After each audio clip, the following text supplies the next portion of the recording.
अथातो द्रवद्रवविज्ञानीयमध्यायं व्याख्यास्यामः।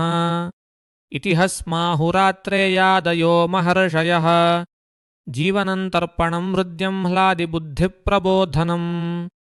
तन्वव्यक्तरसं मृष्टं शीतं लघ्वमृतोपमम् नभसो भ्रष्टं स्पृष्टं त्वर्केन्दुमारुतैः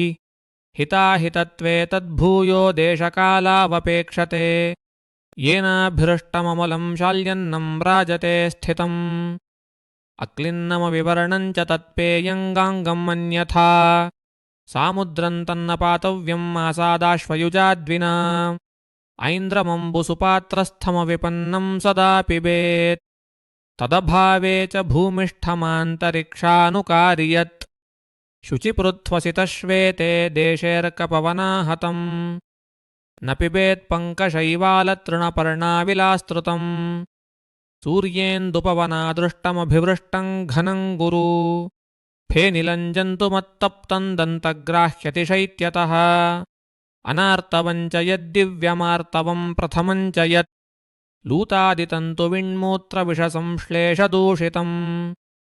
पश्चिमोदधिगाः शीघ्रवहायाश्चामलोदकाः पथ्याः समासात्ता नद्यो विपरीतास्त्वतोऽन्यथा उपलास्फालनाक्षेपविच्छेदैः खेदितोदकाः हिमवन्मलयोद्भूताः पथ्यास्ता एव च स्थिराः कृमिश्लीपदरुत्कण्ठशिरोरोगान् प्रकुर्वते प्राच्यावन्त्यपरान्तोत्था दुर्नामानि महेन्द्रजाः उदरश्लीपदातङ्कान् सह्यविन्ध्योद्भवाः पुनः कुष्ठपाण्डुशिरोरोगान् दोषज्ञः पारियात्रजाः बलपौरुषकारिण्यः सागराम्भस्त्रिदोषकृत्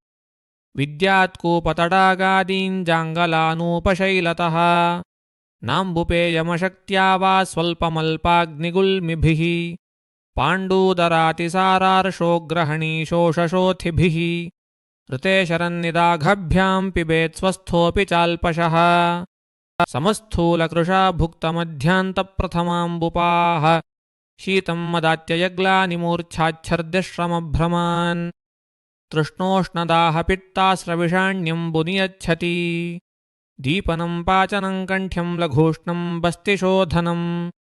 हिध्माध्मानानिलश्लेष्मसद्यशुद्धिनवज्वरे कासामपि न सश्वासपार्श्वरुक्षु च शस्यते अनभिष्यन्ति लघुचतोऽयं क्वथितशीतलम् पित्तयुक्ते हितं दोषे व्युषितं तत्त्रिदोषकृत् नारिकेलोदकं स्निग्धं स्वादुवृष्यं हिमं लघु तृष्णापित्तानिलहरं दीपनं बस्तिशोधनम् वर्षासु दिव्यनादे ये परन्तो ये वरावरे स्वादुपाकरसं स्निग्धमोजस्यं धातुवर्धनम् वातपित्तहरं वृष्यं श्लेष्मलं गुरुशीतलम् प्रायः पयोऽत्र गव्यन्तु जीवनीयं रसायनम् क्षतक्षीणहितं मेध्यं बल्यं स्तन्यकरं सरम् श्रमभ्रममदालक्ष्मीश्वासकासातितृक्षुधः जीर्णज्वरं मूत्रकृच्छ्रं रक्तपित्तं च नाशयेत् हितमत्यज्ञनिभ्यो गरीयो माहिषं हिमम् अल्पाम्बुपानव्यायामकटुतिक्ताशनैर्लघु आजं शोषज्वरश्वासरक्तपित्तातिसारजित् ईषद्रोक्षोष्णलवणमौष्ट्रकन्दीपनं लघु शस्तं वातकफानाः कृमिशोफोदरार्षसाम् वानुषं वातपित्तासृगभिघाताक्षिरोगजित् तर्पणाश्चोतनैर्नस्यैर्हृद्यन्तूष्णमाविकम् वातव्याधिहरं हिध्माश्वासपित्तकफप्रदम् हस्तिन्यास्थैर्यकृद्बाढमुष्णं त्वैषभं लघु शाखावातहरं साम्लदवणं जडताकरम् पयोभिष्यन्ति गुरुवामं युक्त्या श्रुतमतोऽन्यथा भवेद्गरीयोतिश्रुतं धारोष्णममृतोपमम् अम्लपाकरसङ्ग्राहि गुरूष्णं दधिवातजित् मेदः शुक्रबलश्लेष्मपित्तरक्ताग्निशोफकृत् रोचिष्णुषस्तमरुचौ शीतके विषमज्वरे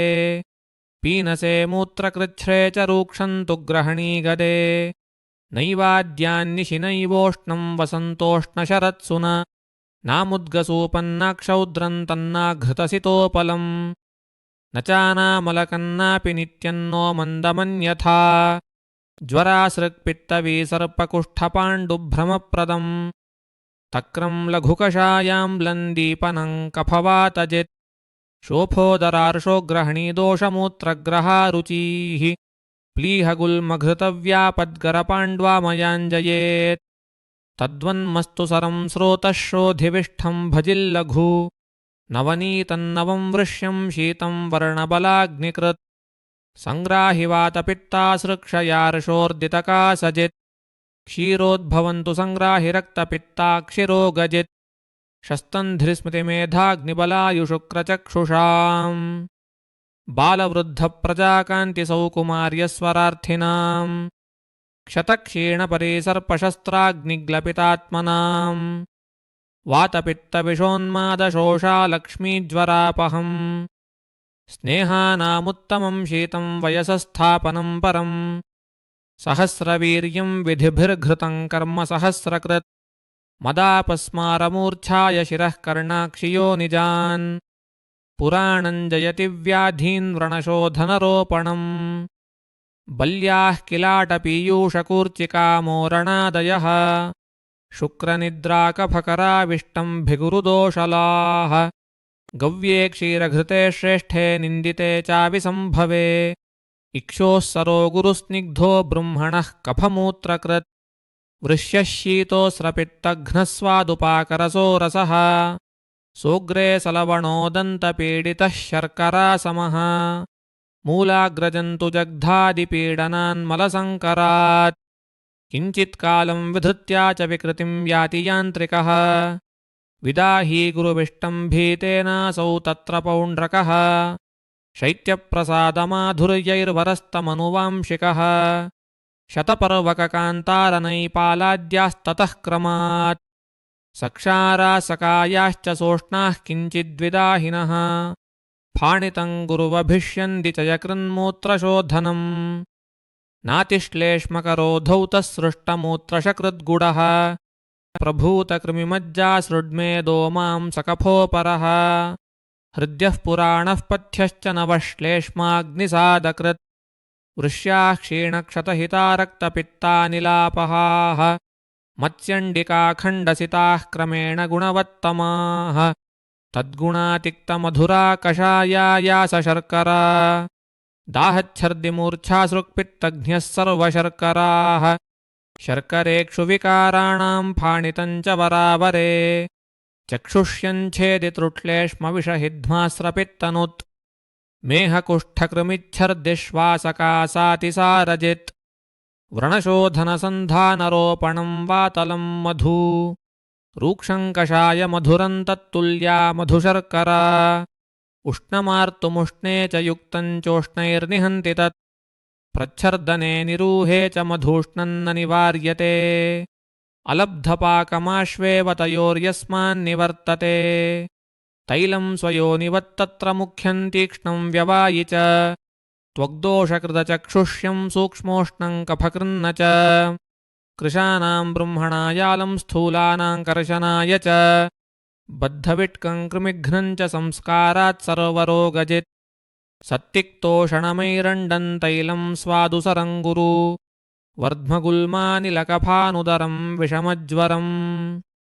रुक्षोभौ च कटीगुष्षकोष्ठपृष्ठाश्रयौ जयेत् तीक्ष्णोष्णं विस्रं रक्तैरण्डोद्भवन्त्वति कटूष्णं सार्षपं तीक्ष्णं कफशुक्रानिलापहम् लघुपित्तास्रकृत् कोठकुष्ठार्षो व्रणजन्तुजित् आक्षं स्वादुहिमं केश्यं गुरुपित्तानिलापहम् नात्युष्णं निम्बजं तिक्तं कृमिकुष्ठकफप्रणुत् उमाकुसुम्भजं चोष्णं त्वग्दोषकफपित्तकृत् वसामज्जा च वातघ्नौ बलपित्तकफप्रदौ मांसानुगस्वरूपौ च विद्यान्मेदोऽपि ताविव दीपनं रोचनं मद्यं तीक्ष्णोष्णं तुष्टिपुष्टिदम् सस्वादुतिक्तकटुकमम्लपाकरसंसरम् सकषायं स्वरारोग्यप्रतिभावर्णकृल्लघु नष्टनिद्रातिनिद्रेभ्यो हितं पित्तास्रदूषणम् कृशस्थूलहितं रूक्षं सूक्ष्मं स्रोतो विशोधनम् वातश्लेष्महरं युक्त्या पीतं विषवदन्यथा गुरुतद्दोषजननन्नवञ्जीर्णमतोऽन्यथा पेयन्नोष्णोपचारेण न विरिक्तक्षुधातुरैः नात्यर्थतीक्ष्णमृद्वल्पसंभारं कलुषन्न च गुल्मोदरार्षो ग्रहणीशो शरत्स्नेहनी गुरुः सुरानिलघ्नीमेदोऽसृक्स्तन्यमूत्रकफावः तद्गुणावारुणी हृद्या लघुस्तीक्ष्णा निहन्ति च शूलकासवमिश्वासविबन्धाध्मानपीनसान् नातितीव्रमदालघ्वीपथ्या बैभीतकीसुरा व्रणे पाण्ड्वामये कुष्ठेन चात्यर्थं विरुध्यते विष्टम्भिनीयवसुरा गुरुवीरूक्षा त्रिदोषला यथा द्रव्यगुणोरिष्टः सर्वमद्यगुणाधिकः ग्रहणी पाण्डुकुष्ठार्षशोषशोषोदरज्वरान् हन्ति गुल्मकृमिप्लीन्हः कषायकटुवातलः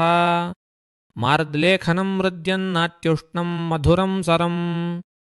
अल्पपित्तानिलं पाण्डुमेहार्षः कृमिनाशनम् अस्मादल्पान्तरगुणं खार्जूरं वातलं गुरु शार्करः सुरभिस्वादुहृद्यो नातिमदो लघुः सृष्टमूत्रशकृद्वातो गौडस्तर्पणदीपनः वातपित्तकरः सीधुस्नेहश्लेष्मविकारः मेदशोभोदराघ्नस्तत्र पक्वरसोवरः छेदी मध्वासवस्तीक्ष्णो मेहपीनसकासजित् रक्तपित्तकफोत्क्लेदिषुक्तं वातानुलोमनम् भृशोष्णतीक्ष्णरूक्षाम्लं मृद्यं रुचिकरं सरम् दीपनं शिशिरस्पर्शं पाण्डुदृक्कृमिनाशनम् गुडेक्षुमध्यमार्द्वीकशुक्तं लघुयथोत्तरम् कन्दमूलफलाद्यं च तद्वद्विद्यात्तदासुतम् शाण्डाकी चासुतं चान्यत्कालाम्लं रोचनं लघु धाम्भेदितीक्ष्णोष्णं पित्तकृत्स्पर्शशीतलम् श्रमक्लमहरं मृत्यं दीपनं बस्तिशूलनोत् शस्तमास्थापने हृद्यं लघुवातकफापहम् येभिरेव गुणैर्युक्ते सौवीरकतुषोदके कृमिहृद्रोगगुल्मार्षः पाण्डुरोगनिबर्हणे क्रमाद्वितुषैर्विद्यात्सतुषैश्च यवैः कृते मूत्रङ्गोजाविमहिषी गजाश्वोष्ट्रखरोद्भवम् पित्तलं रूक्षतीक्ष्णोष्णं लवणानुरसङ्कटु कृमिशोफोदरानाहशूलपाण्डुकफानिलान् गुल्मारुचिविषश्वित्रकुष्ठार्षांसि जयेल्लघु तोयक्षीरेक्षुतैलानां वर्गैर्मध्यस्य चक्रमात् इति द्रवैकदेशोऽयं यथा स्थूलमुदाहृतः इति श्रीवैद्यपतिसिंहगुप्तसूनुः श्रीमद्वाग्भटविरचितायामष्टाङ्गहृदयसंहितायां सूत्रस्थाने द्रवद्रव्यविज्ञानीयो नाम पञ्चमोऽध्यायः।